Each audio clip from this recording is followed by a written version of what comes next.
Assalaamu calaykum. Halkani waa channelka Cilmi Baaris. Warbixinteena maanta waxaan ku soo qaadanaynaa magaalooyin ku yaala adduunka kuwaas oo ay ku nool yihiin hal qof oo kaliya. Magacaygu waa Cabdixafiid Bashiir. Ku soo dhawow muuqaalka.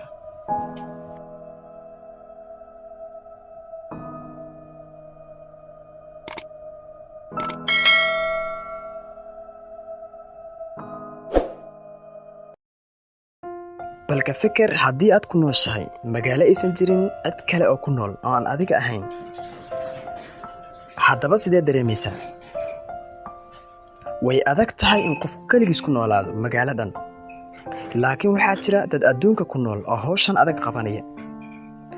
Adduunka waxaa jira magaalooyin badan oo noocaas ah oo dadkoodu yahay ilaa hal qof laga gaaro. Maanta waxaan la wadaagi doonaa ilaa 4 magaalo adduunkan ku yaala kuwaas oo hal qof ku nool yahay ama degan yahay.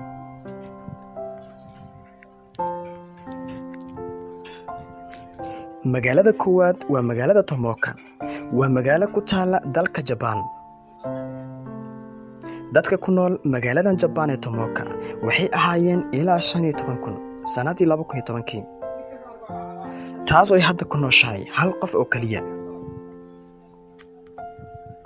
runtii dhammaan dadka halkan ku noolaa way tageen magaalada ama markaas magaalada way ka guureen sabab la xiriirta warshadii nukliyeerka Japan. 58 jirkan lagu magacaabo Noto Matsumura ayaa ku haray magaalada si uu xanaaneeyo xoolaha magaalada.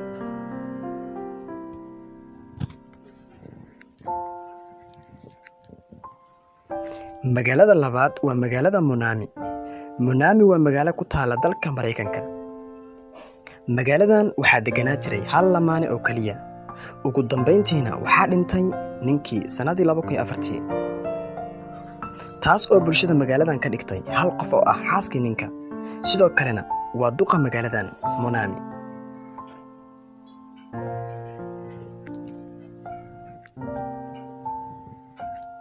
magaalada saddexaad waa magaalada Villa Epicuin oo ku taala waddanka Argentina. magaaladan waxay caan ku ahayd goobo loo dalxiis tago. laakiin daadadkii waaweynaa ee 1985 magaaladu gebi ahaanba way burburtay, taas oo sababtay in dadkii deganaa ay ka guuraan. sanadii 2009 nin la dhihi jiray Pablo Novak ayaa magaaladan ku soo laabtay si uu u dego mar kale. filim documentary ayaana sidoo kale laga sameeyay ninkan oo ah qofka kaliya ee ku nool magaalada Villa ee dalka Argentina.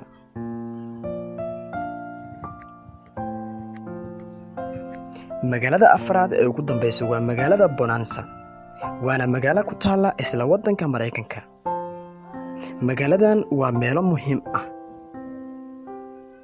dadka halkan ku noolaa sanadii 2010 waxay ahaayeen 16 qof oo kaliya.